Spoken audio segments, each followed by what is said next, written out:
Baby saw a German shepherd curled up in a pile of garbage. What happened next left everyone in tears. What you're about to hear will absolutely shatter your heart and restore your faith in humanity at the same time. Before we begin, hit that like button, share this story with someone who needs to hear it, and let us know in the comments where you're watching from right now. The garbage truck was already rumbling down the street when 5-year-old Lucas pressed his small hands against the cold window glass. His breath fogged up the surface as he watched the rain pour down, turning the alley behind their apartment building into a river of muddy water. His mother, Sarah, was still asleep after her night shift at the hospital, and Mrs. Chen from next door was supposed to be watching him, but she dozed off in her chair again. Lucas wasn't like other kids his age. While they played with toys and watched cartoons, Lucas spent his time sitting quietly by windows, watching the world with eyes that seemed to see things nobody else noticed. His teachers called him special, though not always in a nice way. His mother worried about him constantly, but Lucas didn't mind being different. He just wished someone understood what it felt like to hear things that didn't make sounds. "Lucas, what are you doing up so early?" Mrs. Chen's voice startled him as she shuffled into the room, her worn slippers making soft sounds against the floor. "The garbage is crying," Lucas said simply, still staring out the window. Mrs. Chen sighed. She'd been watching Lucas for 3 years now, ever since Sarah had to take double shifts at the hospital to pay the bills. The boy said strange things sometimes, things that made her uncomfortable. In her village back in China, they would have called him touched by spirits. Here in America, they just called him odd. "Garbage doesn't cry, little one. Come, I'll make you breakfast." But Lucas was already pulling on his rain boots, the yellow ones with ducks on them that were getting too small for his growing feet. "Someone needs help." I can hear them. "Lucas, no, your mother will—" The boy was already at the door, his small fingers struggling with the lock.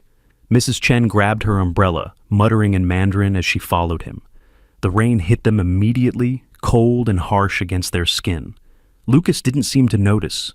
He walked with purpose, his little legs carrying him straight toward the row of dumpsters at the end of the alley. The smell hit Mrs. Chen first, making her stomach turn. Rotting food, soaked cardboard, and something else. Something that made her want to pull Lucas away immediately. But the boy was already climbing onto an overturned crate, peering into the largest dumpster.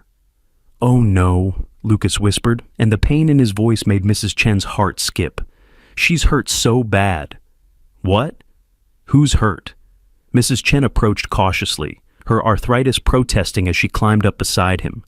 What she saw made her gasp. Buried under black garbage bags, barely visible except for a patch of matted fur, was a German shepherd. The dog's breathing was shallow, rattling in a way that meant death was close. Blood seeped through the trash, mixing with the rainwater to create dark red puddles. "We need to go," Mrs. Chen said firmly, trying to pull Lucas down. "That dog is dying. It might have diseases. It might bite." "She won't bite," Lucas said with absolute certainty. "She's too tired to bite. And she has babies inside her. They're scared."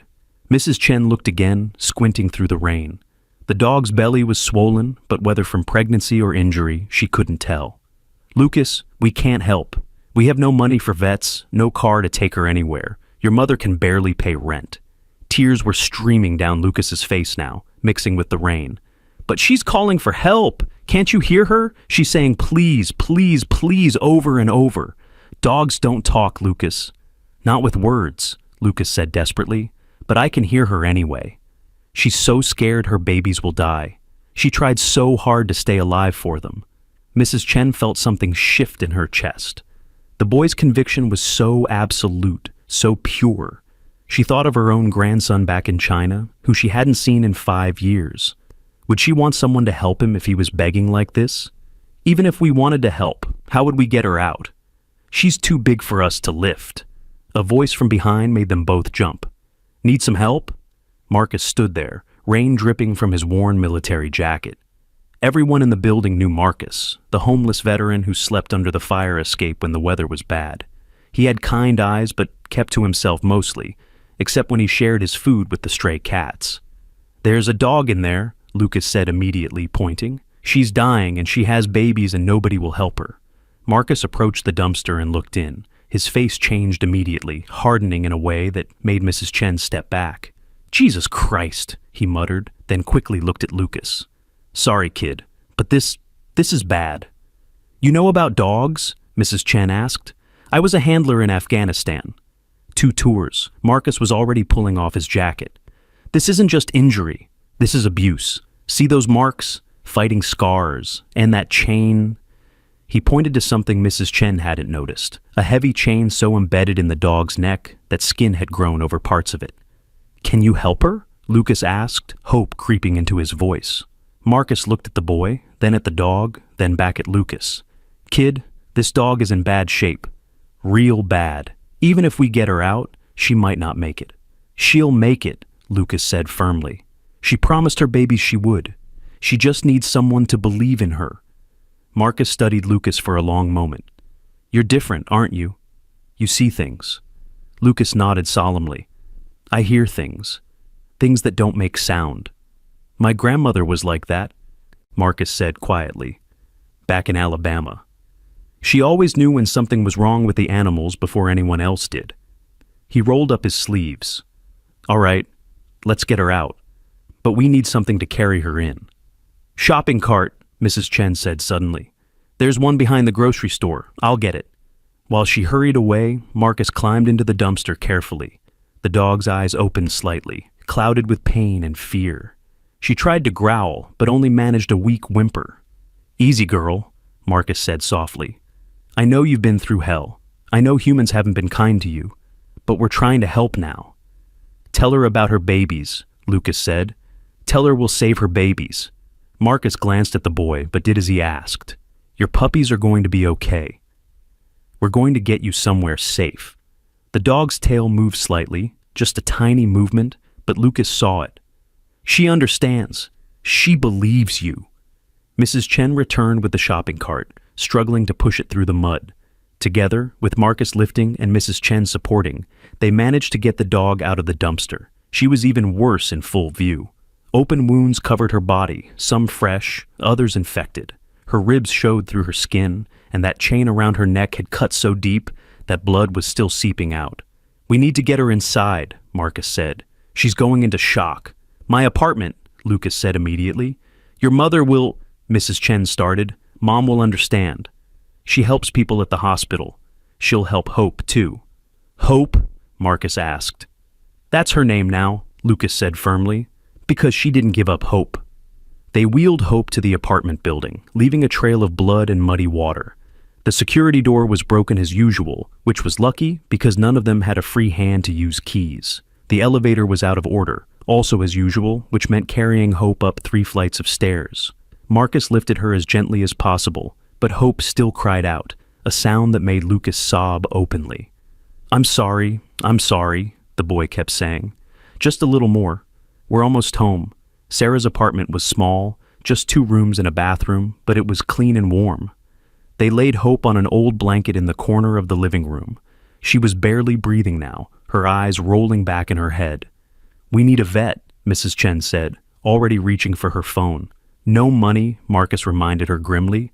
Vets don't work for free. Some do, Mrs. Chen said, dialing. Let me try. While she made calls, Lucas knelt beside Hope, his small hands gently stroking her head where there were no wounds. You're safe now, he whispered. Nobody will hurt you anymore. Your babies are going to be beautiful and strong and loved. Hope's eyes focused on Lucas's face. For a moment, just a moment, the pain seemed to leave them. Sarah's key in the lock made everyone freeze. She walked in, still in her hospital scrubs, and stopped dead at the scene. Before her, her son kneeling beside a dying dog, blood on his hands and clothes. Mrs. Chen on the phone, speaking rapidly in English and Chinese. A homeless veteran she recognized from the neighborhood, standing in her living room, also covered in blood. What is going on? Mom! Lucas jumped up, his face streaked with tears and rain. We found her in the garbage and she's dying and she has babies and we have to save her. Sarah's nurse training kicked in immediately. She knelt beside Hope, her hands moving professionally over the dog's body, checking vitals, assessing injuries. This dog needs emergency surgery. These wounds are infected, she's septic, and she's definitely pregnant, probably about 7 weeks. Can you help her? Lucas asked desperately. Sarah's heart broke at the hope in her son's voice. Baby, I'm not a vet, and we don't have money for... Please, Mom! Lucas grabbed her hands, his small fingers squeezing tight. She fought so hard to stay alive for her babies, just like you fight for us. Please. The comparison hit Sarah like a physical blow. She looked at her son, really looked at him. When had he gotten so thin? When had those dark circles appeared under his eyes? She worked so hard to provide for him, but when was the last time she'd really been present? I found someone, Mrs. Chen announced. Dr. Rodriguez, he's retired, but he still helps sometimes. He's coming. How much? Sarah asked wearily. He says he'll look first, then we can talk about payment. Marcus had been silent, but now he spoke up. I have some money saved. Not much, but I can help. Sarah looked at him in surprise. You don't even know us. I know what it's like to fight for something everyone else has given up on, Marcus said quietly. This dog's a fighter. So's your boy. That's enough for me. The next hour was the longest of Lucas's young life. Hope's breathing got worse, then better, then worse again. She seized twice, her body convulsing while Lucas held her head and whispered that everything would be okay. Sarah used what medical supplies she had at home to clean the worst wounds, but she was clearly out of her depth. When Dr. Rodriguez finally arrived, Lucas thought he looked like an angel. He was an older man with gentle hands and a soft voice, carrying a medical bag that had seen better days. He took one look at Hope, and his face grew grim. This is one of the worst cases of abuse I've seen in 40 years of practice, he said. This dog has been used as a bait dog for fighting rings. See these scars? These are from being attacked repeatedly while being unable to defend herself. What's a bait dog? Lucas asked, though something in his voice suggested he already knew. Bad people use them to train fighting dogs, Doctor, Rodriguez explained gently. They're usually tied up or restrained so they can't fight back. Lucas's face crumpled. That's why she's so sad inside. They hurt her for fun. Dr. Rodriguez looked at Lucas sharply. What do you mean sad inside? I can feel it, Lucas said simply. All the hurt isn't just on her body. It's in her heart too. She thinks all humans are bad except... He paused, concentrating. Except there was one girl. A little girl who used to sneak her food. But the bad men found out and made the girl go away. Sarah and Dr. Rodriguez exchanged glances. There was no way Lucas could know these details, yet he spoke with such certainty. We need to focus on the medical situation, Doctor, Rodriguez said, opening his bag. This dog needs surgery immediately. The chain has to come out, the wounds need to be debrided, and she needs antibiotics and fluids. But I have to be honest with you, her chances aren't good, maybe 20%, and with the pregnancy. The puppies, Lucas said urgently. Are the puppies okay? Dr. Rodriguez pulled out a small portable ultrasound machine, old but functional. He ran it over Hope's belly, his frown deepening.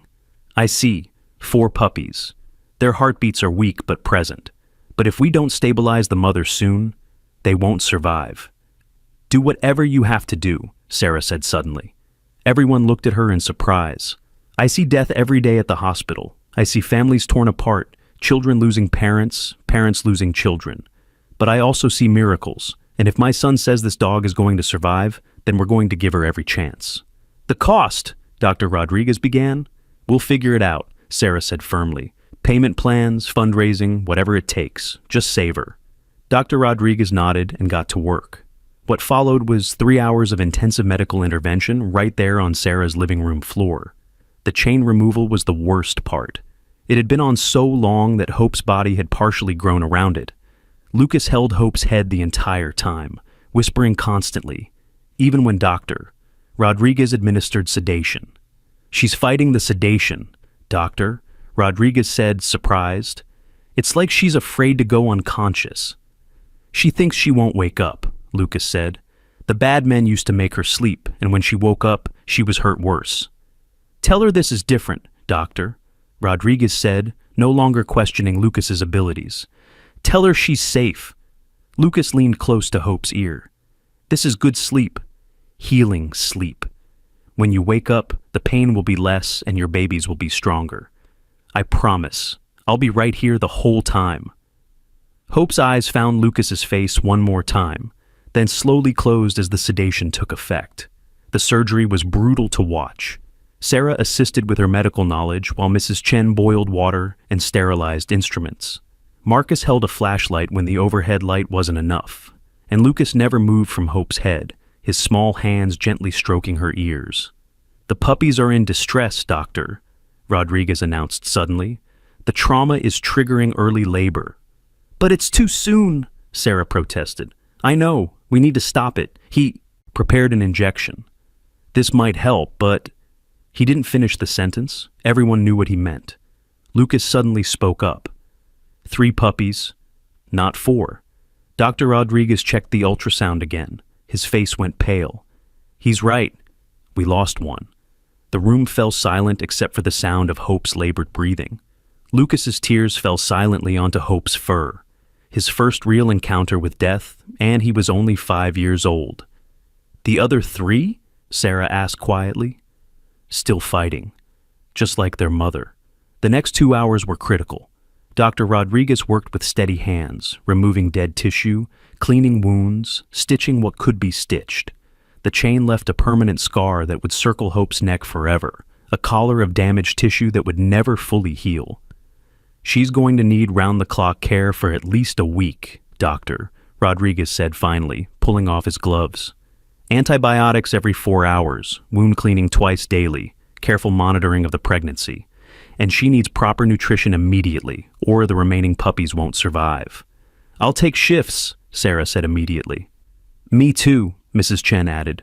"I can help during the day," Marcus offered. Dr. Rodriguez looked at the unlikely group gathered around the dying dog. "You know, in all my years, I've rarely seen such dedication to an animal you just met." "She's not just an animal," Lucas said firmly. "She's family now." As if in response, Hope's tail moved slightly. Just once, but enough to make everyone smile through their tears. Dr. Rodriguez packed up his supplies, leaving detailed instructions and medications. "I'll be back tomorrow to check on her. Call me immediately if anything changes. And—" He paused at the door. "That boy of yours is special, Sarah. I've seen animal communicators before, but never one so young or so naturally gifted." After he left, the apartment fell into an exhausted quiet. Sarah made sandwiches that no one felt like eating. Mrs. Chen dozed in the chair. Marcus sat by the window, keeping watch for reasons he didn't explain, and Lucas maintained his vigil beside Hope, occasionally whispering things only she could hear. Around midnight, Hope's breathing suddenly changed. It became rapid, panicked. Her eyes flew open, wild with fear. "She's remembering," Lucas said urgently. "The bad place. She thinks she's back there." Sarah knelt beside them. "What can we do?" "Talk to her. Tell her where she is. Tell her she's safe." So they did. Sarah talked about the warm apartment, the soft blankets, the gentle hands that would never hurt her. Mrs. Chen hummed a Chinese lullaby she used to sing to her own children. Marcus talked about his dog from Afghanistan, how brave she was, how she saved lives. Gradually, Hope calmed. Her eyes found Lucas's face and stayed there, as if he was her anchor in a storm of terrible memories.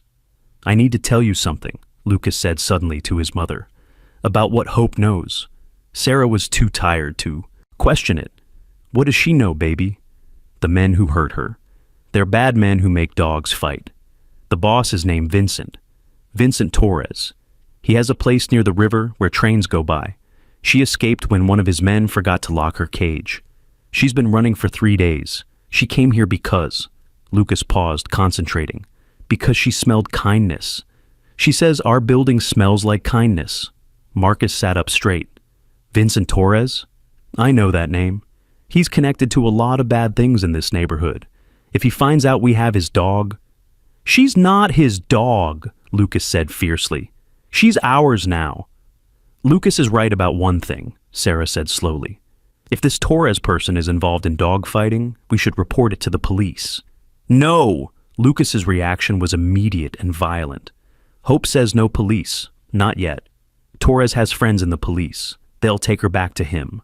The adults exchanged worried glances. Whether Lucas was really communicating with Hope or not, the fear in his voice was real.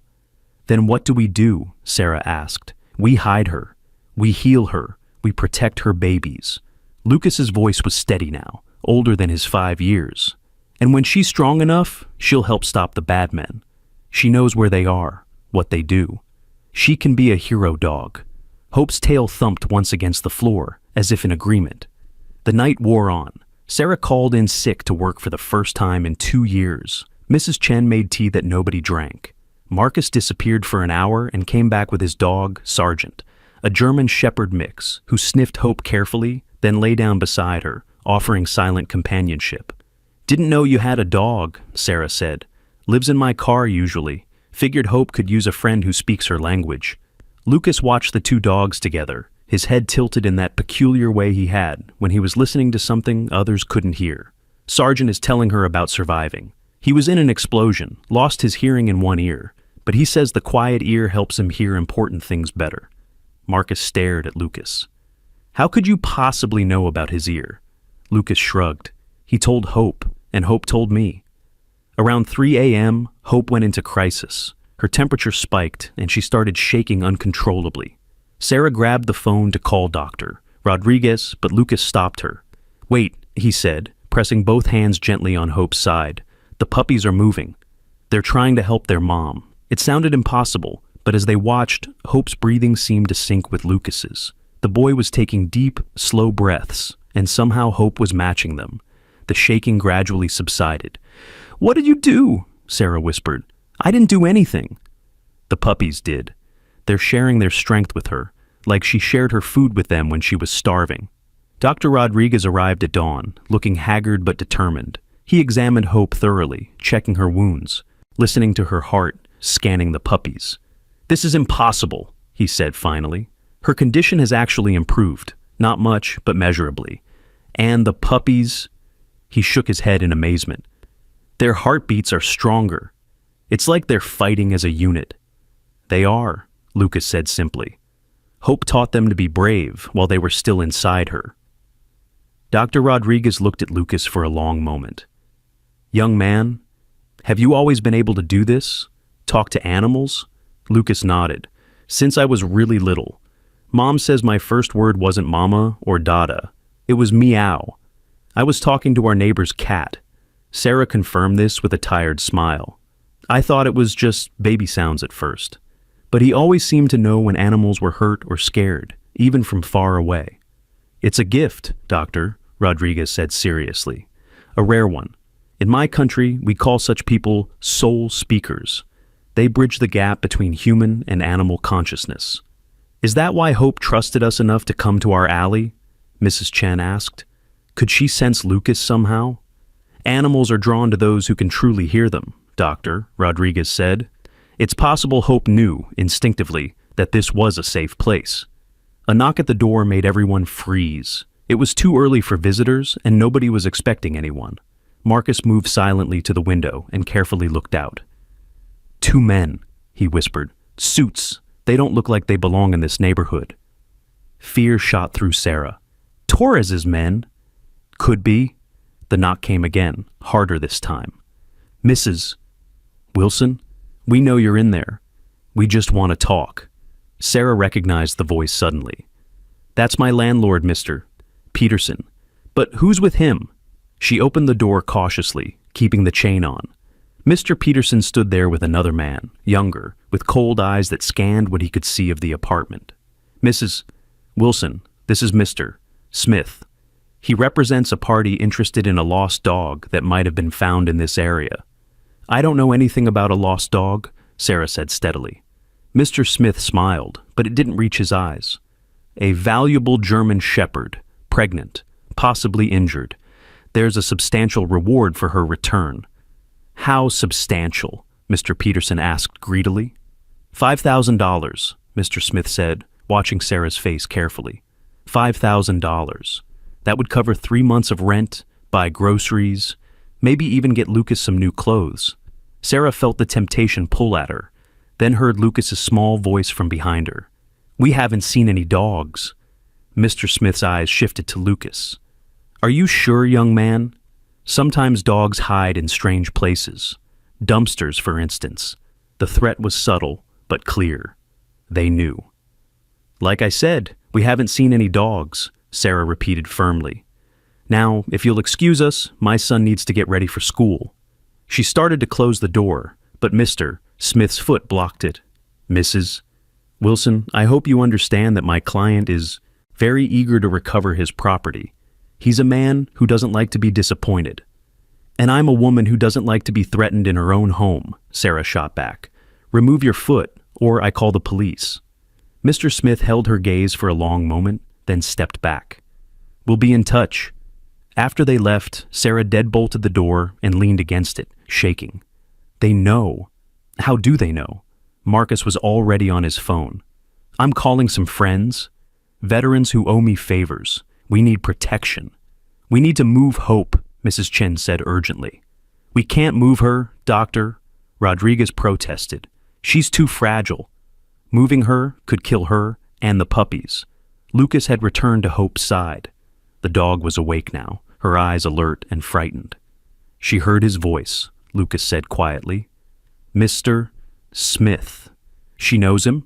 He's one of Torres's men. He's the one who put the chain on her neck. Sarah felt sick. That cold-eyed man had tortured this poor animal, and he'd stood at her door, threatening her child. That's it, she said firmly. We're calling the police. No! Lucas's voice was sharp. Hope says not yet. She says Torres will know if we call. He has people everywhere. He'll make us disappear. Lucas, honey, she's just a dog. She can't know. She knows! Lucas was crying now, his small body shaking with emotion. She knows because she's seen him make other people disappear. People who tried to stop the dog fighting. People who tried to save dogs like her. The room fell silent. Even if Lucas was imagining Hope's communications, his fear was real. And given what they'd just experienced with Mr. Smith, maybe his fear was justified. So what do we do? Sarah asked helplessly. It was Marcus who answered. We prepare for war. Over the next 2 hours, the small apartment transformed into a fortress. Marcus's veteran friends arrived one by one, big men with watchful eyes and steady hands. They didn't ask questions, just took positions by windows and doors. One of them, a woman named Janet with arms covered in tattoos, turned out to be a veterinary technician. Jesus, she breathed when she saw Hope. What kind of monster does this to an animal? The kind we're going to stop, Marcus said grimly. Janet immediately took over Hope's medical care, checking her IVs, adjusting medications with an expertise that made doctor. Rodriguez nodded in approval. She's a fighter, Janet announced. I've seen dogs in Afghanistan with less damage who gave up. But this girl, she's got something to live for. 3 somethings, Lucas corrected, his hand on Hope's belly. 3 puppies who are going to change the world. How do you know that? Janet asked, genuinely curious rather than dismissive. Lucas looked at her with those strange old eyes of his. Because Hope told me. Each puppy has a purpose. One will be a police dog who saves children. One will be a therapy dog who helps soldiers like you. And one, he paused, concentrating. One will stay with me and help other hurt animals. Janet studied Lucas carefully. You're the real deal, aren't you? You can actually hear them. Lucas nodded solemnly. It's not really hearing.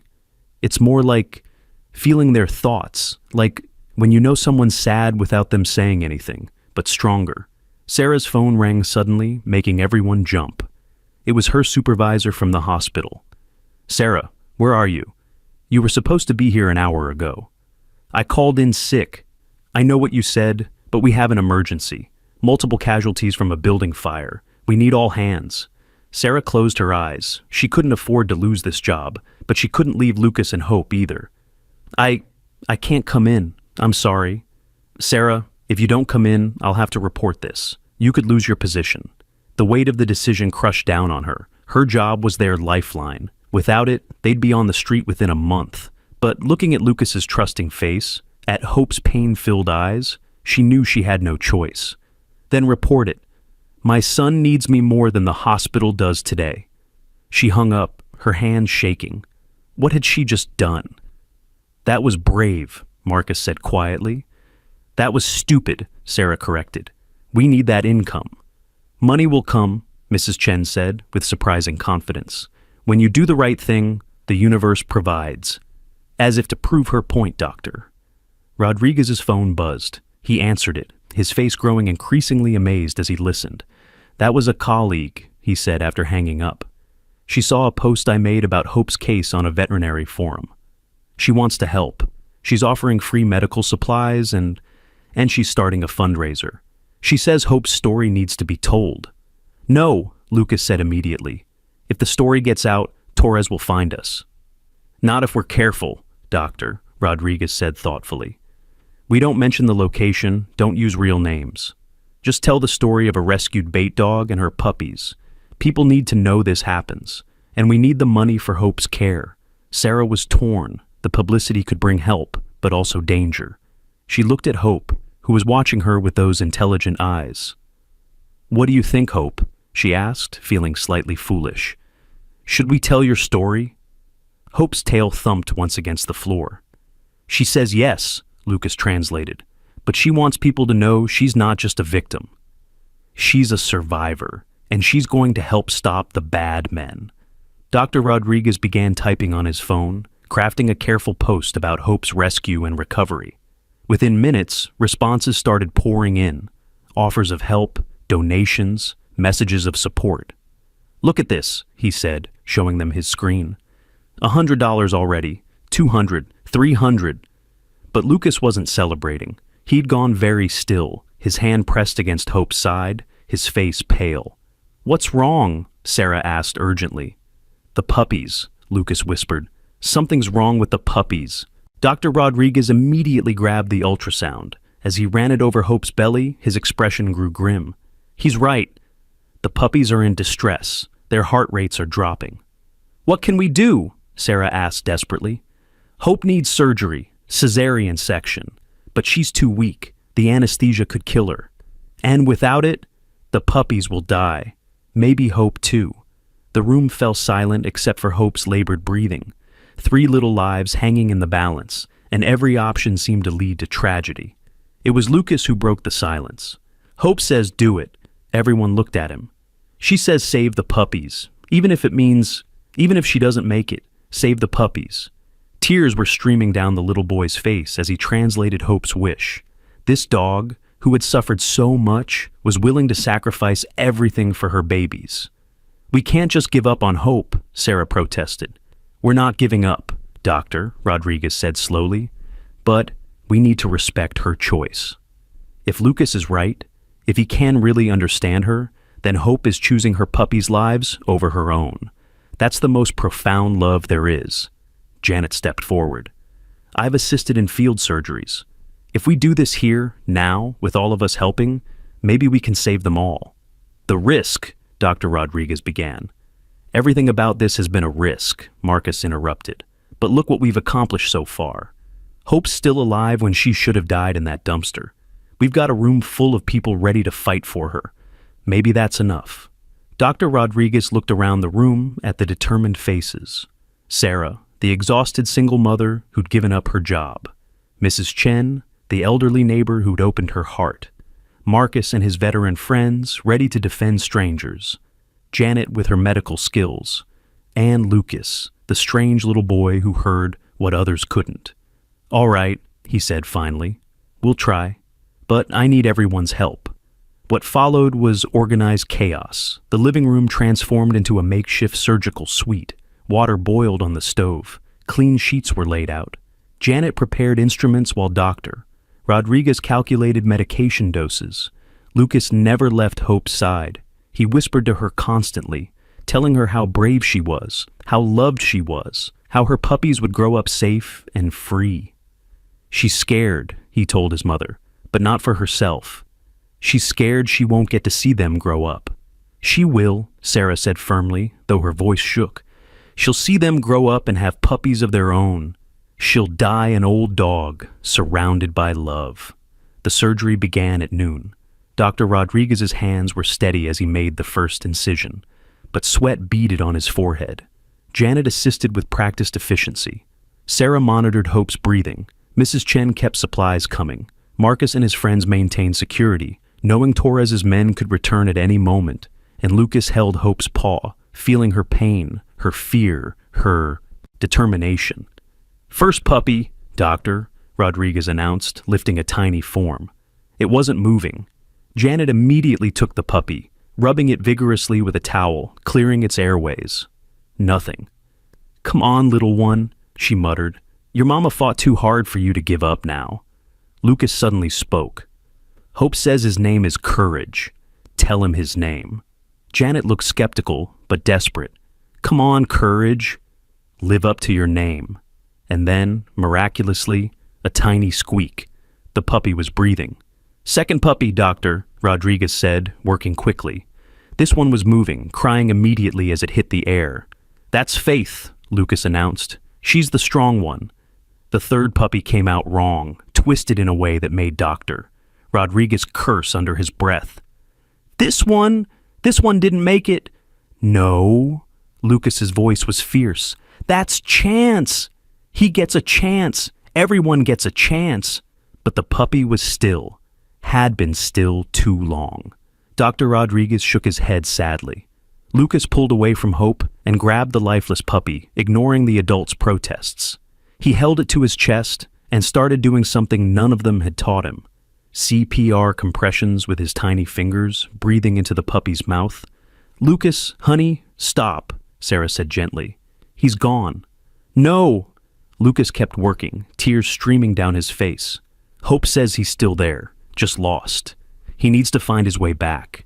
For 2 minutes that felt like hours, Lucas worked on the puppy. The adults watched, not having the heart to stop him. And then, a gasp, a wiggle, a tiny cry. "Oh my God," Janet breathed. "He did it. The kid actually did it. Chance was alive." But the celebration was short-lived. Hope's breathing had become erratic. Her heart rate was dropping. "We're losing her, doctor," Rodriguez said urgently. "She's hemorrhaging." "We need blood," Janet said. "She needs a transfusion now." "From where?" Sarah asked desperately. "We don't have—" "Sergeant," Marcus said suddenly. "My dog, he's the same breed. Close enough. He can donate." "It's risky." "Do it," Marcus commanded, already bringing Sergeant over. The older dog seemed to understand, lying down calmly beside Hope. As they prepared for the transfusion, Lucas placed the 3 puppies against Hope's side. Despite her critical condition, she turned her head slightly, her nose touching each puppy in turn. "She's saying hello," Lucas whispered. And goodbye, just in case." "No goodbyes," Sarah said fiercely. "Not today." The transfusion began, Sergeant's blood flowing into Hope, literally giving her life from his veins. The old military dog never moved, never complained, as if he understood the mission. "Heart rate stabilizing," Janet announced. "She's fighting." "Of course she is," Lucas said. "She promised her puppies she'd stay." Hope doesn't break promises. The blood transfusion continued for another 20 minutes, each second feeling like an eternity. Hope's breathing remained shallow but steady, her eyes fixed on her 3 puppies who were now making small mewing sounds against her side.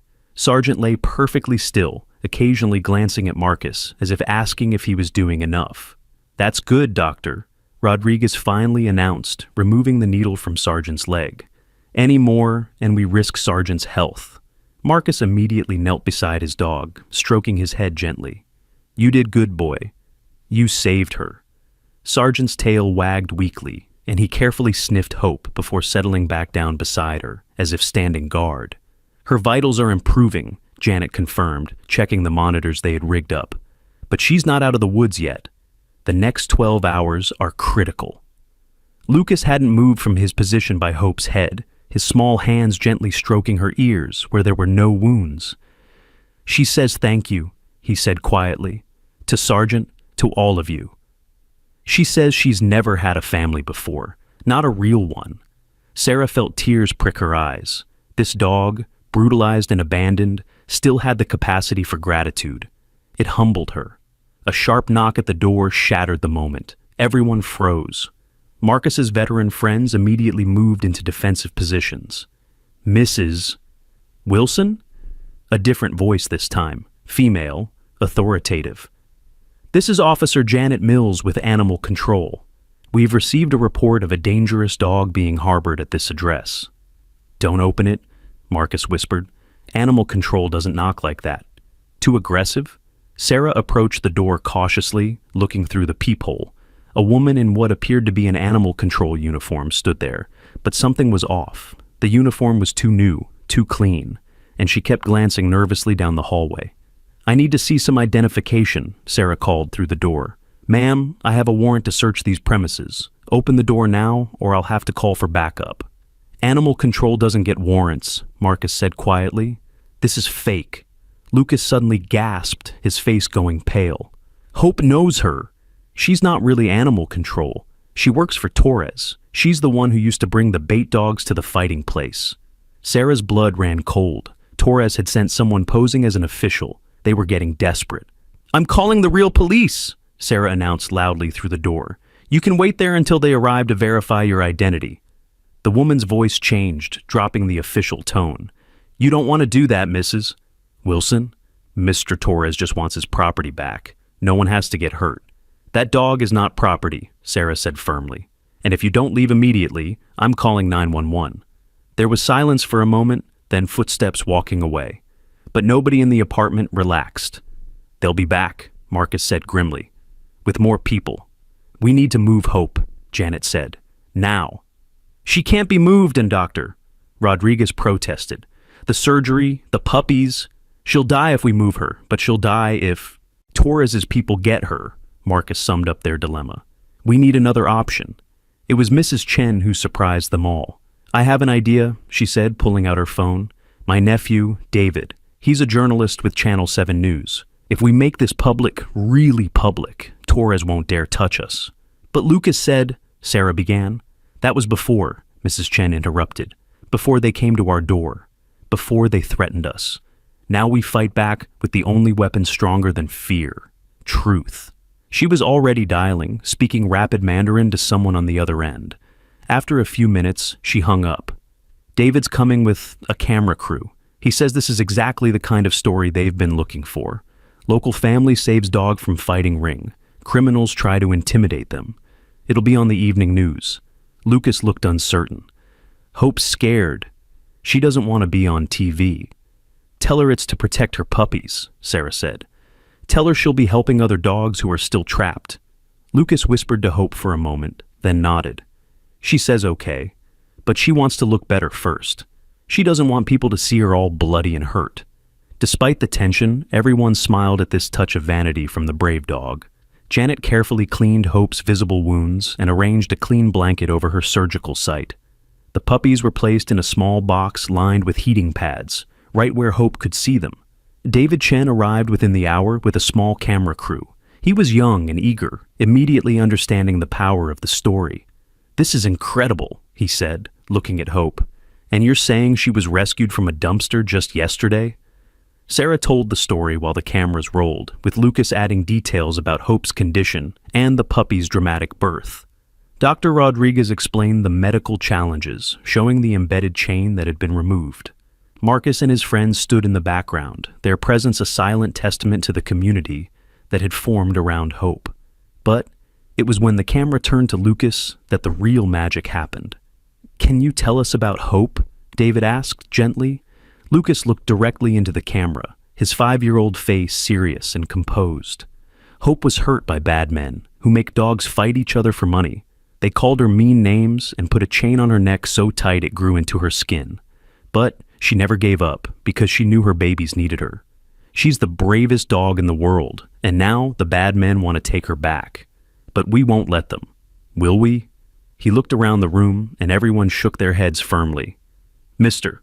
Torres, if you're watching this," Lucas continued, surprising everyone by addressing the criminal directly, "Hope doesn't belong to you. She never did. You can't own someone's spirit, and Hope's spirit is free now. And if you try to hurt her or us, everyone will know what kind of man you are."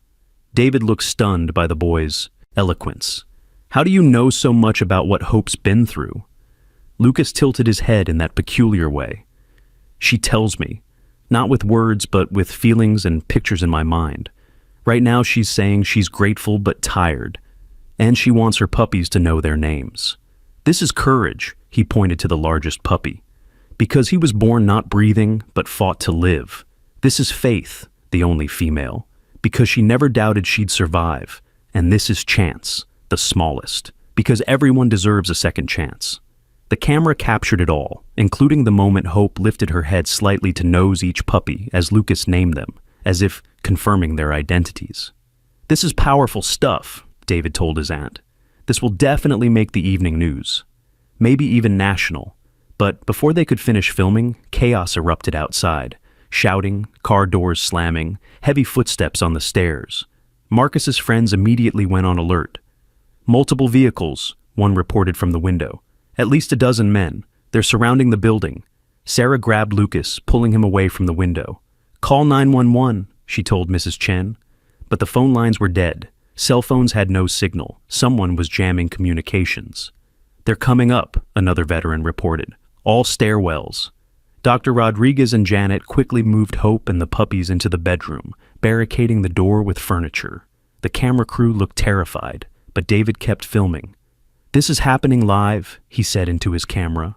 "We're trapped in the apartment with the rescued dog, and what appears to be Torres's men are attempting to break in. If anything happens to us..." The front door exploded inward. Men poured in, some in fake police uniforms, others not even bothering with disguises. Marcus and his friends fought back, but they were outnumbered 3-1. In the chaos, Lucas broke free from his mother's grip and ran to Hope's side. "I won't let them take you," he cried. Vincent Torres himself walked in, stepping over a fallen veteran.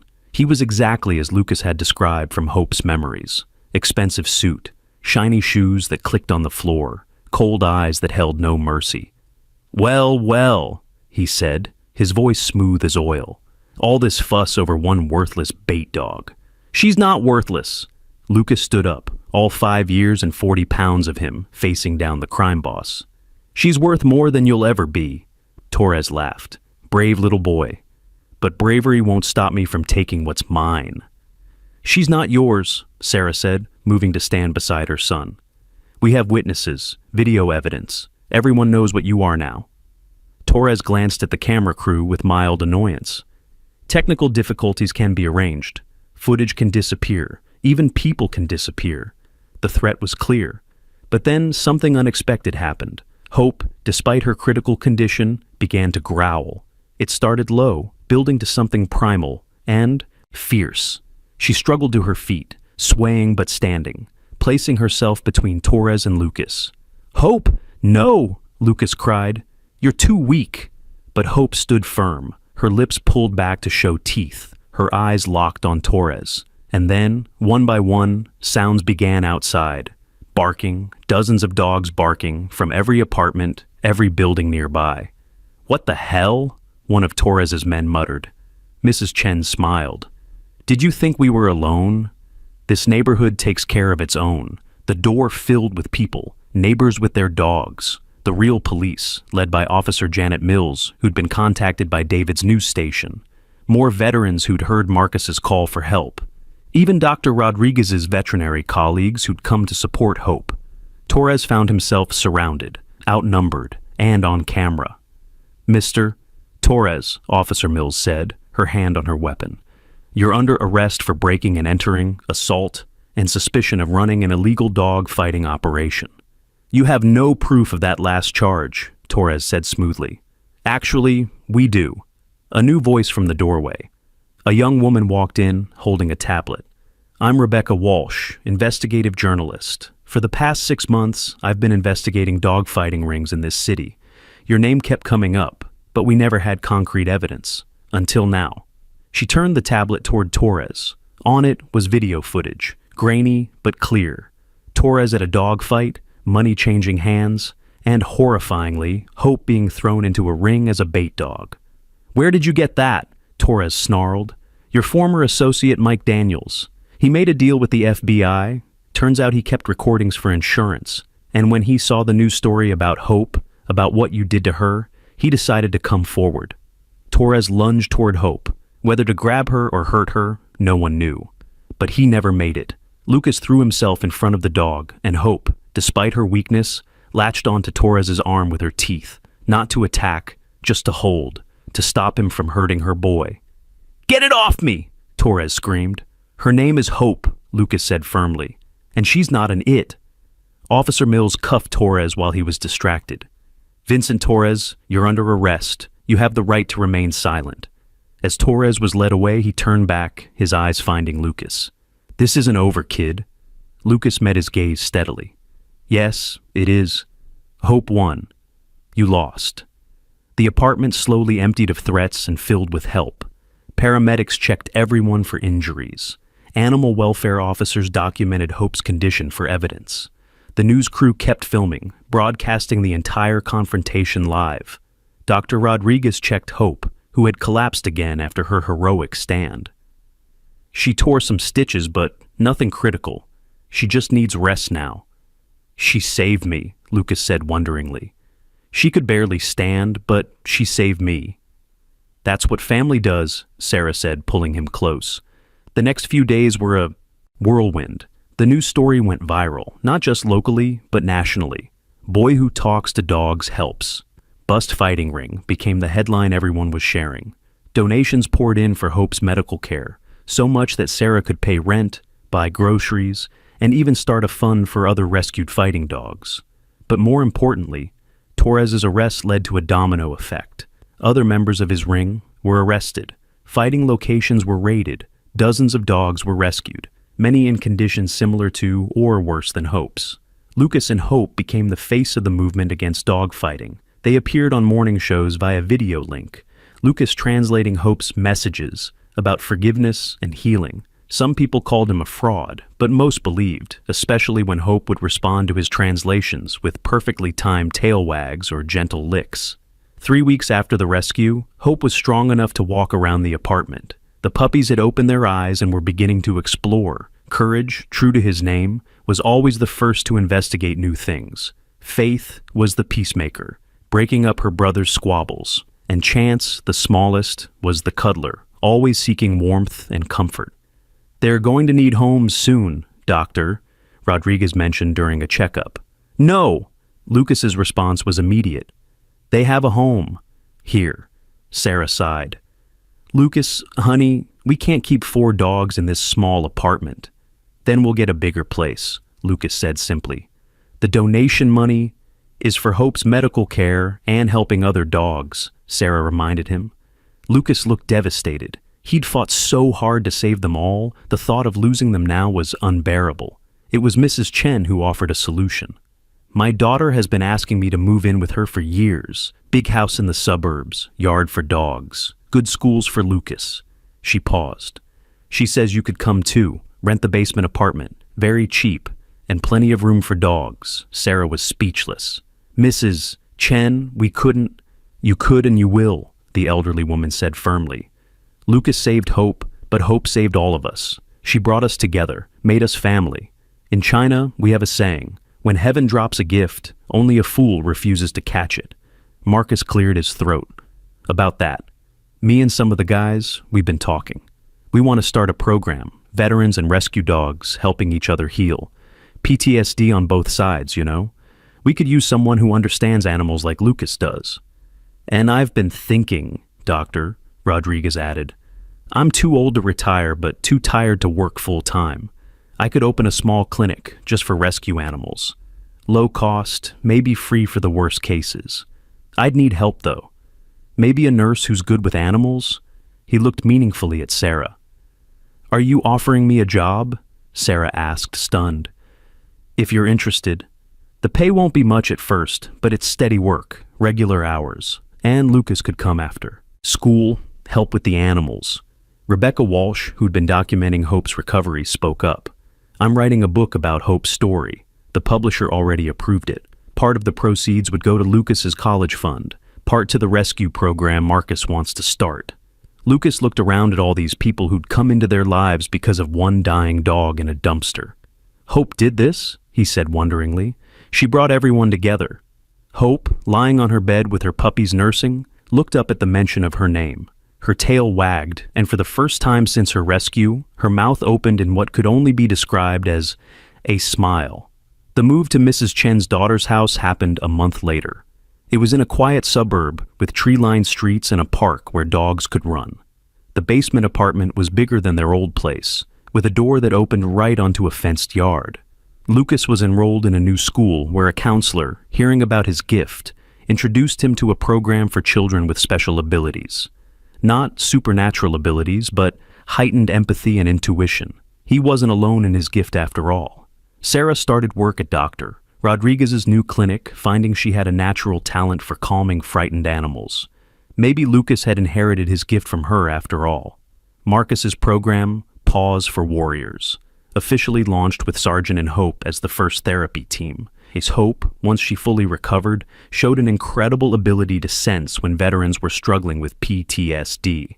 She would simply sit beside them, offering silent comfort that somehow said more than words ever could. The puppies grew rapidly. At 8 weeks, they were bundles of energy and personality. Courage had indeed shown signs of being a natural protector, already trying to guard the house from dangerous threats like leaves and butterflies.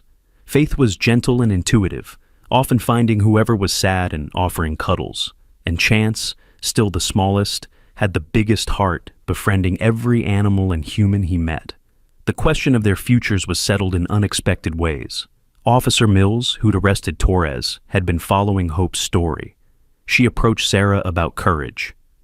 The department's looking to start a new K-9 program, focused on rescue rather than aggression. Courage has the right temperament. He'd be trained to find lost children, not chase criminals. Would you consider it? Lucas was initially resistant, but Hope seemed to understand.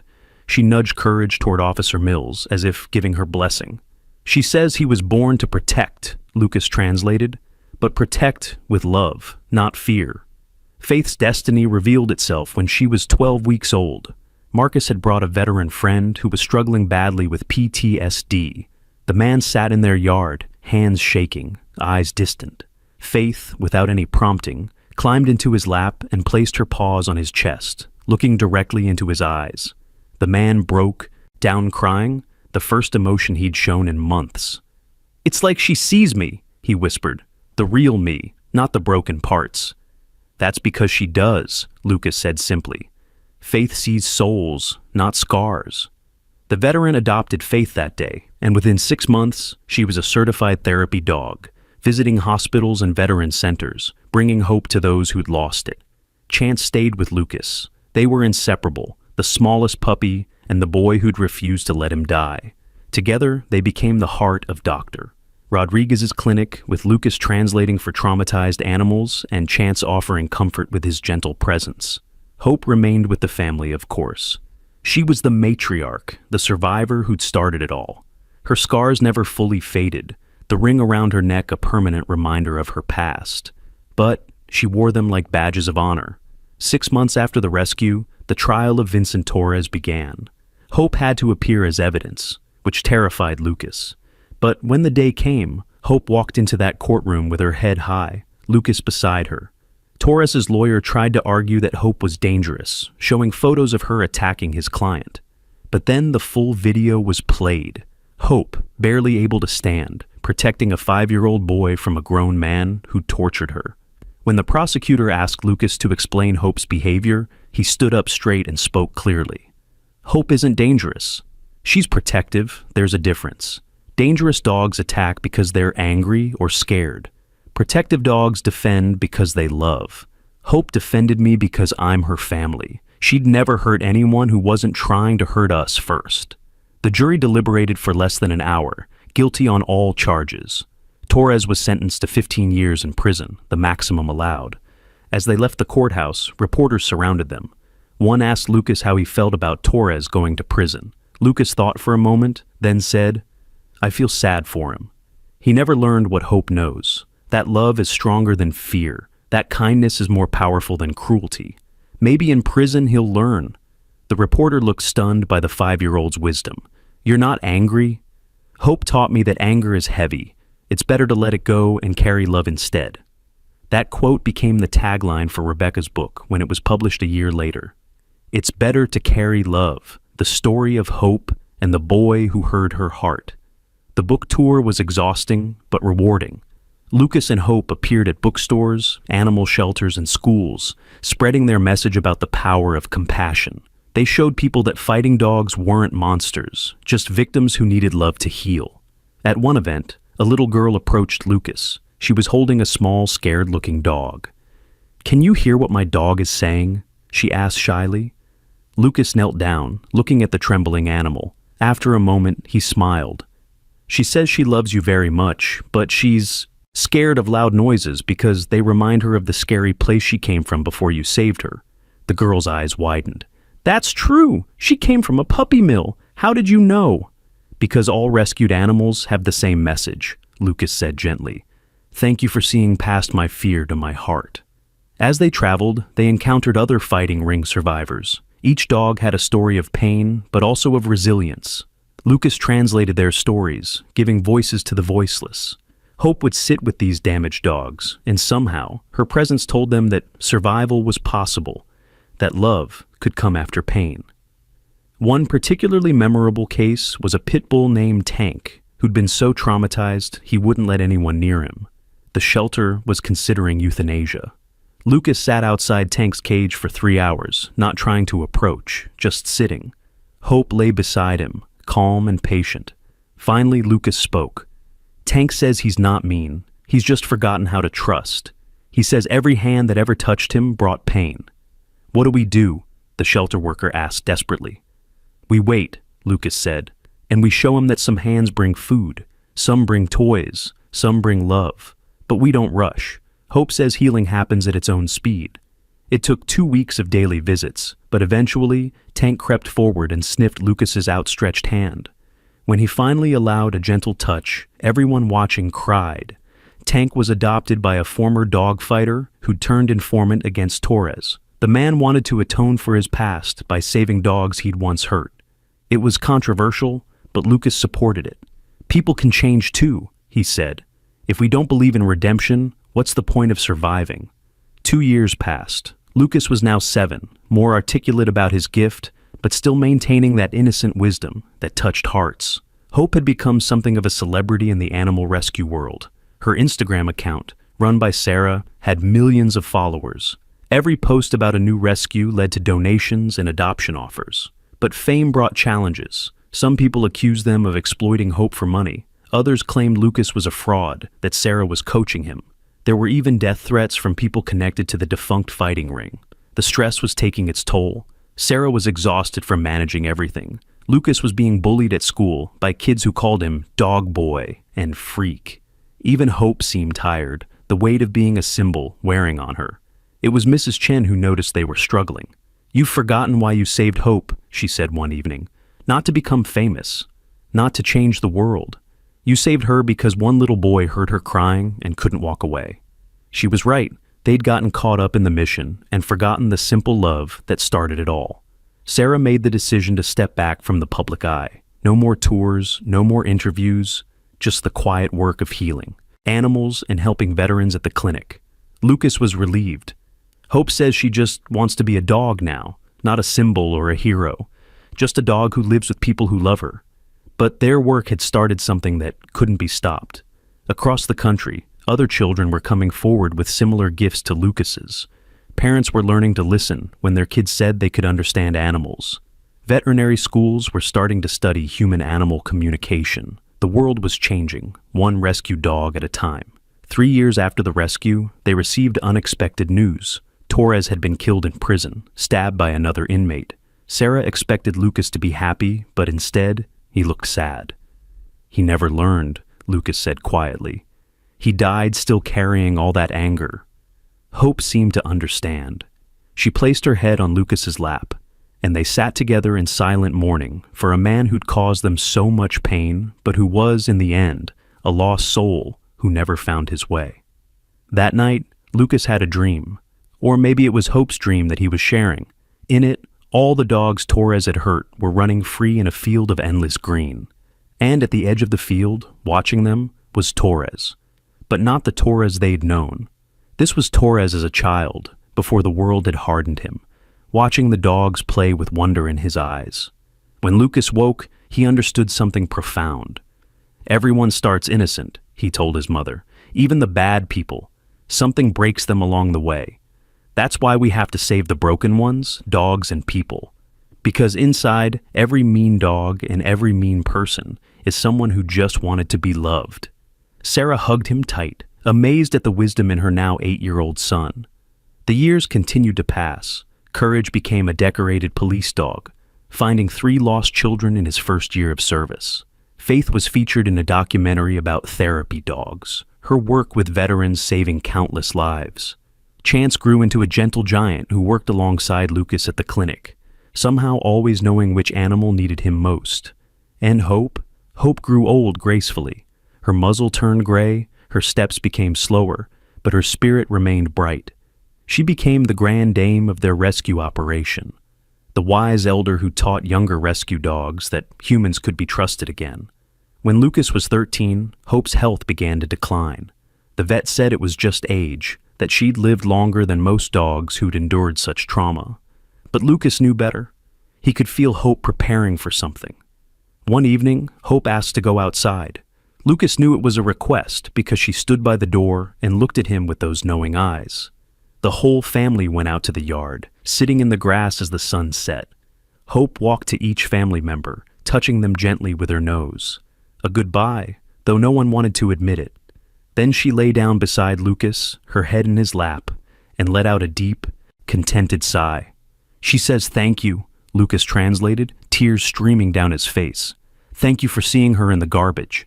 Thank you for believing she was worth saving. Thank you for showing her that love exists. Hope's tail wagged one last time, and then she closed her eyes. She passed peacefully that night, surrounded by love, having lived 8 years longer than anyone thought possible when they pulled her from that dumpster. The funeral was attended by hundreds, veterans whose lives she'd touched, families who'd adopted fighting dogs because of her story, children who'd learned compassion from her example.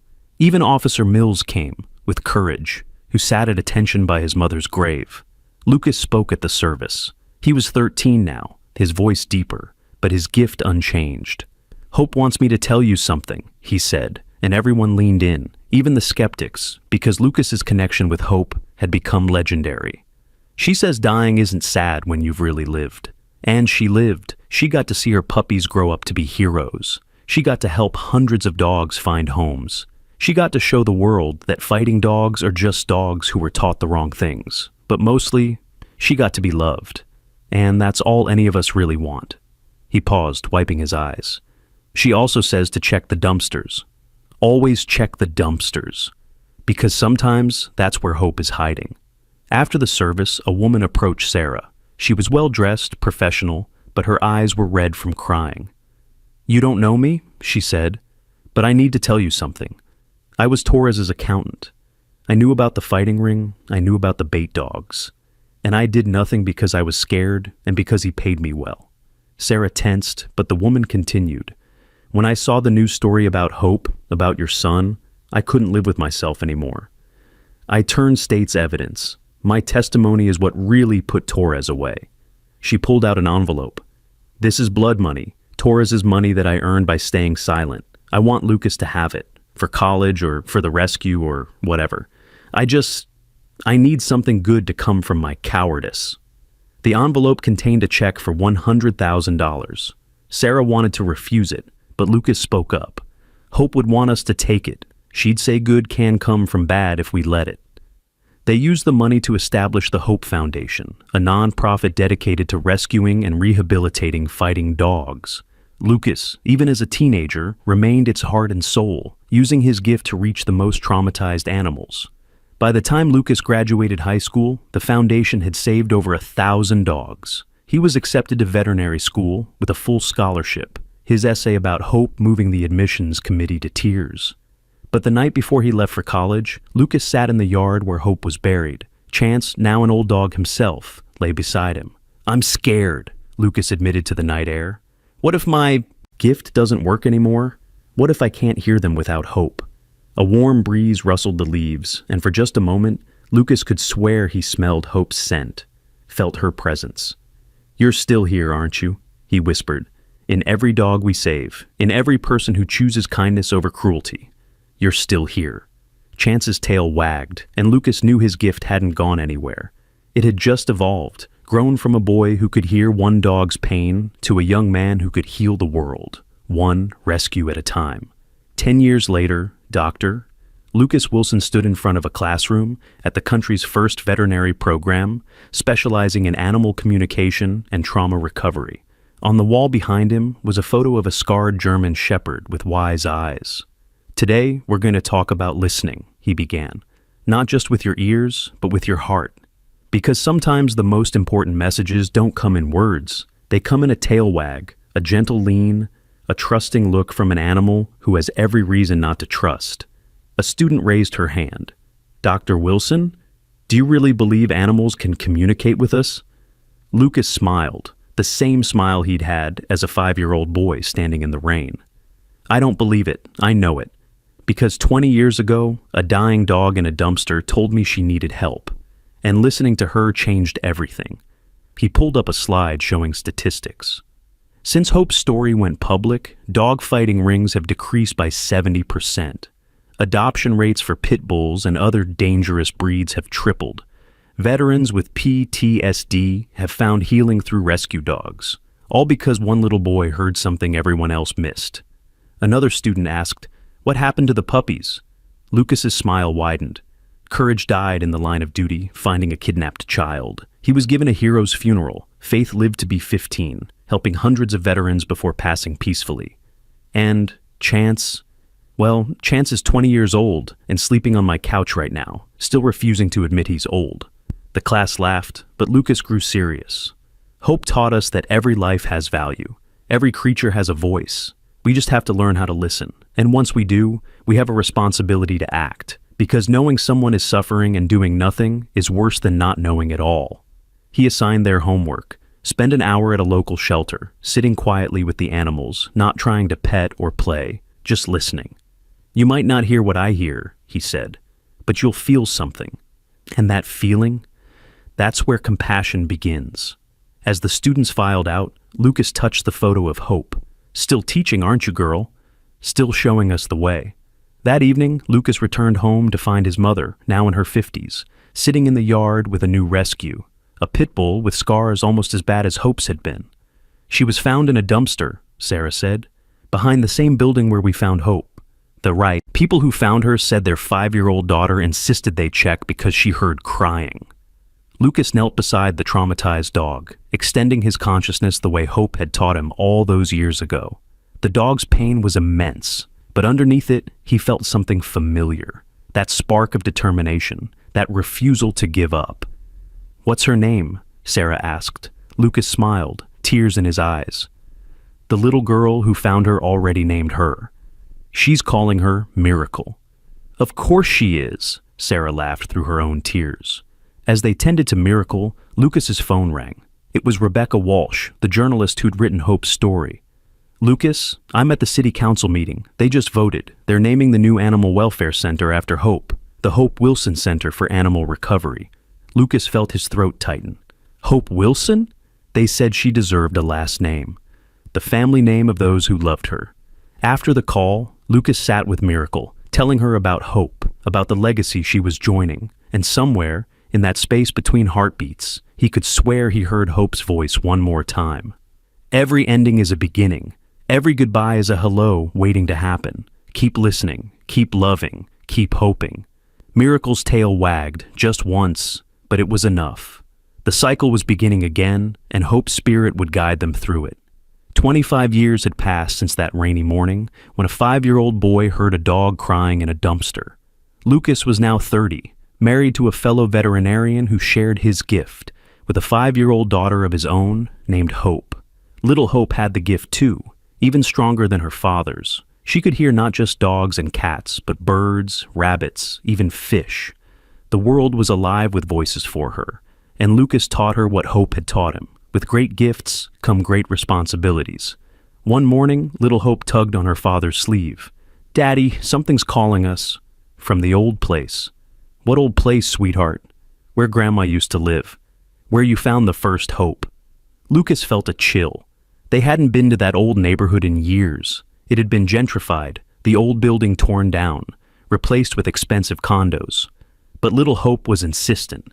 They drove there together, Sarah coming along despite her arthritis. The old alley was now a pristine walkway between modern buildings. But little Hope walked with purpose to where the dumpsters used to be, now a small garden area. "Here," she said, pointing to a storm drain. Lucas heard it then, faint but unmistakable, crying, not one voice but several. He called the fire department, and they removed the grate. Inside, huddled and terrified, were 6 puppies. German Shepherd mixes, about 4 weeks old, abandoned and left to die. As they lifted the puppies out, Lucas noticed something that made his heart stop. One of them, a female, had a white marking on her chest in the perfect shape of a heart, just like Hope had. "It's her," little Hope said with certainty. The first Hope sent her back to us. Whether it was reincarnation, coincidence, or just the circular nature of rescue work, Lucas didn't know. But as he held the puppy with the heart marking, he felt that familiar presence, that unbreakable spirit. "Welcome back," he whispered. They took all 6 puppies home. The one with the heart marking was named Hope's Return, quickly shortened to Return, and just like her predecessor, she showed an unusual intelligence, an uncanny ability to understand and comfort. The media picked up the story. Original Hope's granddaughter finds puppies in same location 25 years later. It reignited interest in Hope's story, in the foundation, in the fight against animal cruelty. But for Lucas, it was more personal. It was proof that Hope's message had become eternal. That as long as there were people willing to listen, willing to check the dumpsters and storm drains and dark corners where suffering hid, Hope would never really die. At the Foundation's 25th anniversary gala, Lucas stood before a crowd of thousands. Behind him was a wall of photos, every dog the Foundation had saved, 10,000 faces looking out at the audience. "Hope taught us that love is a choice," he said. "Every day we choose whether to walk past suffering or stop and help. We choose whether to see animals as property or family. We choose whether to perpetuate cycles of violence or break them with compassion." He paused, looking at his daughter in the front row, holding Return. "My daughter asked me why we keep doing this when there are always more dogs to save, and I told her what Hope told me. We don't save them all to fix the whole world. We save them to fix their world. And sometimes, when we fix enough small worlds, the big world changes too." The crowd erupted in applause, but Lucas wasn't finished. "Tonight, I want to announce something. We've been working with legislators for 5 years, and it's finally happening. Next month, the president will sign Hope's law, making dog fighting a federal felony with mandatory minimum sentences. No more slaps on the wrist. No more treating animals as property. Real consequences for real cruelty." The applause was deafening now. Sarah, gray-haired but still strong, joined him on stage. "My son found Hope when he was 5, she said. "I was a single mother, struggling to survive, and suddenly we had this dying dog and her puppies to care for. I thought it would break us. Instead, it made us. It showed us that the smallest acts of kindness can ripple out in ways we never imagine." She looked out at the crowd. "How many of you have rescued an animal because of Hope's story?" Almost every hand went up. "How many of you have found healing through that rescue?" The hands stayed up, many with tears streaming down faces. That's Hope's true legacy, not the laws or the fame or the money raised. It's the healing, the proof that broken things can be made whole, that fighting dogs can become therapy dogs, that scared children can become voices for the voiceless. That love really is stronger than fear.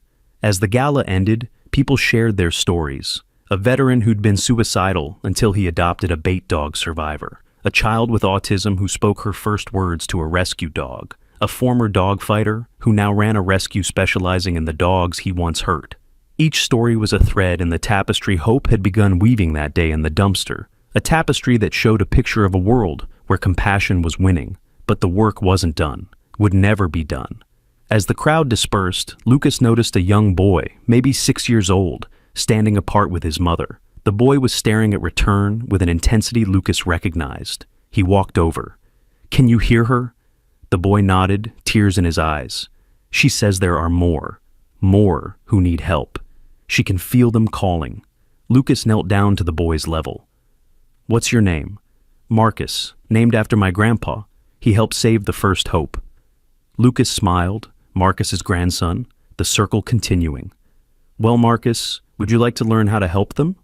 How to hear them better?" The boy nodded eagerly. Then come to the foundation tomorrow. We have a program for kids like you, kids who hear with their hearts. As they talked, Return escaped Little Hope's arms and ran to Marcus, placing her paws on his chest and licking his face. The boy laughed, the sound pure and joyful. "She says I'm going to save hundreds," Marcus said in wonder. "She says I'm part of the plan." "What plan?" his mother asked. Lucas and Sarah exchanged knowing looks. Hope's plan. The plan that started with a dying dog and a sensitive boy, and had grown into a movement that spanned generations. "The plan to heal the world," Lucas said simply. "One rescue at a time." As they prepared to leave, Little Hope tugged on Lucas's sleeve again. "Daddy, Return wants to show us something." She led them to a corner of the venue where an old woman sat alone. She looked familiar, but aged, worn down by years and regret. "Hello," the woman said quietly. "You don't know me, but I was married to Vincent Torres." Everyone tensed, but she raised a peaceful hand. "I left him long before he was arrested, but I knew what he was doing, and I said nothing. I've lived with that guilt for 25 years. She pulled out a worn photo. This was his dog when he was a child, a German Shepherd named Princess. He loved that dog more than anything, but his father killed her to make him tough, said caring about animals made him weak. She looked at Lucas with tear-filled eyes. "I'm not excusing what he became, but I wanted you to know he wasn't born a monster.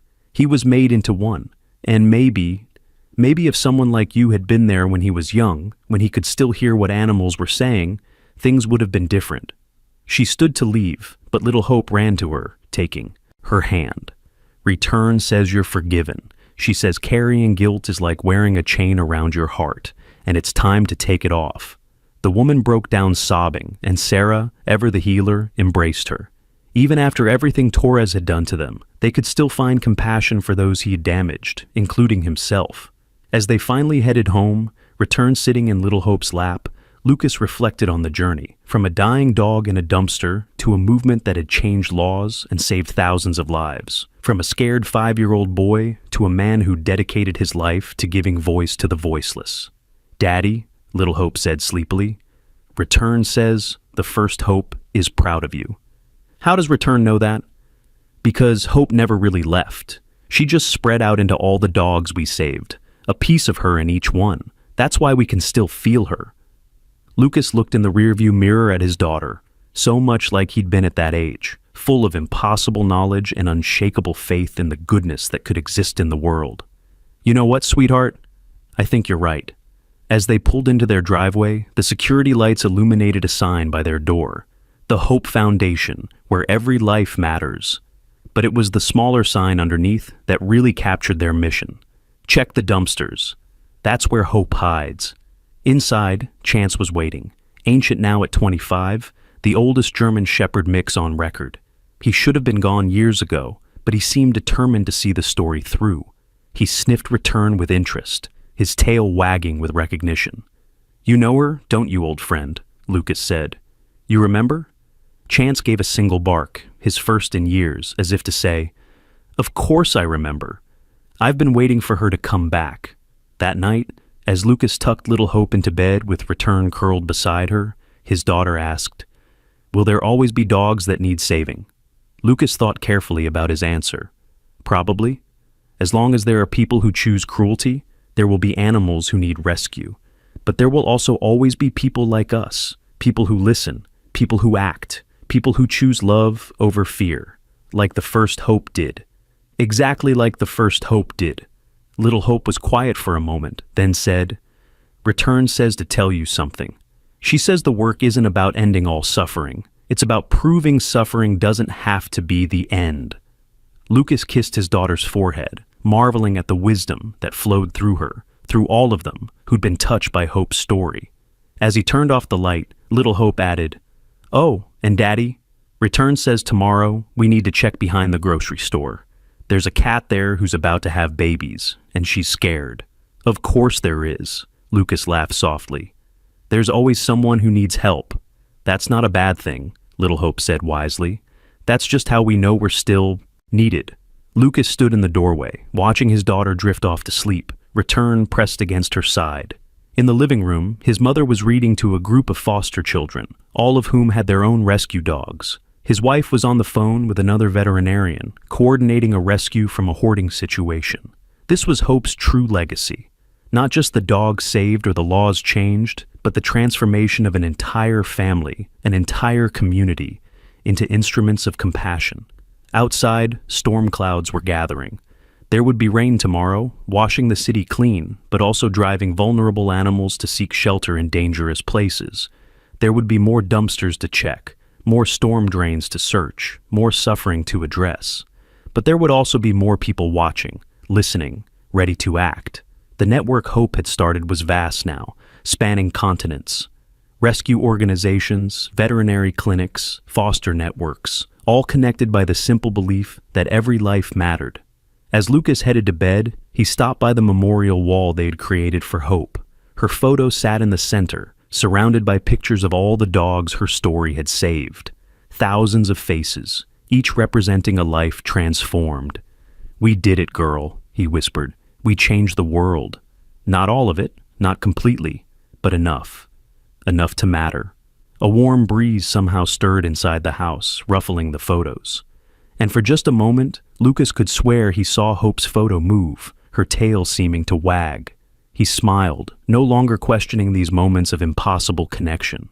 Hope had taught him that love transcended physical boundaries, that bonds of the heart were stronger than death. Tomorrow, there would be new challenges. New animals to save, new hearts to heal, new people to teach about the power of compassion. But tonight, in this house full of love and purpose, with 3 generations united by a dog who refused to give up, everything was perfect. The rain began to fall, pattering against the windows. Somewhere in the city, an animal was probably taking shelter, scared and alone.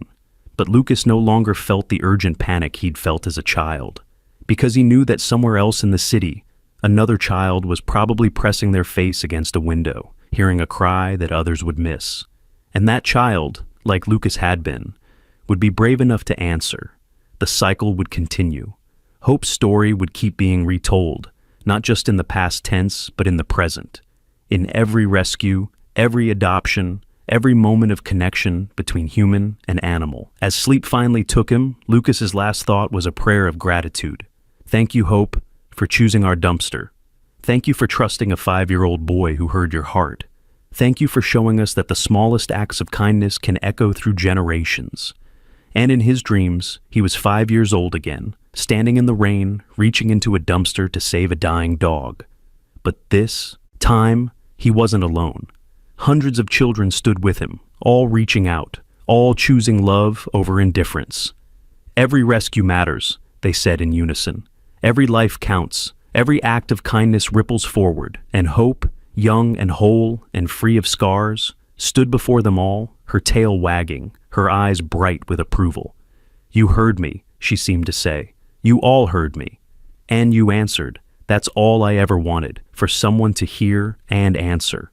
The dream faded, but the message remained, forever and always, echoing through time.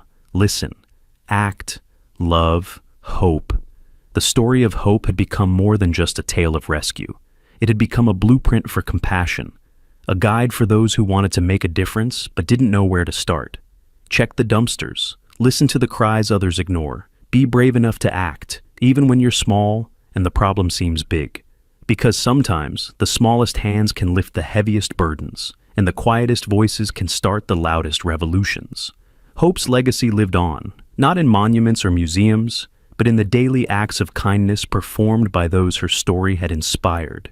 In every child who convinced their parents to adopt instead of shop. In every veteran who found healing in the eyes of a rescue dog. In every former fighter who chose redemption over repetition. And somewhere, in a place beyond physical understanding, a scarred German shepherd watched it all with satisfaction. Her work was done, but her story continued, written new each day in the lives of those who chose love over fear, action over apathy, hope over despair. Because that's what Hope had always been about, not just surviving, but thriving, not just being rescued, but becoming a rescuer, not just receiving love, but teaching others how to give it. The rain continued to fall over the city, washing the streets clean, preparing them for tomorrow's journeys. And in houses across the world, children were going to bed with rescue dogs beside them, both saved and savior, both healed and healer. Hope's story had no end because compassion has no end. It only grows, spreads, evolves, and touches lives in ways no one can predict. And it all started with a boy, a dumpster, and a dog who refused to give up. It all started with hope. If this story touched your heart, if it made you cry, if it reminded you of the power of compassion, please like this video and share it with someone who needs to hear it. Let us know in the comments where you're watching from, and if you've ever rescued an animal who changed your life. Subscribe to our channel for more incredible stories of hope, healing, and the unbreakable bond between humans and animals. Remember, check the dumpsters, listen to the silent cries, and never underestimate the power of one small act of kindness. Together, we can change the world, one rescue at a time.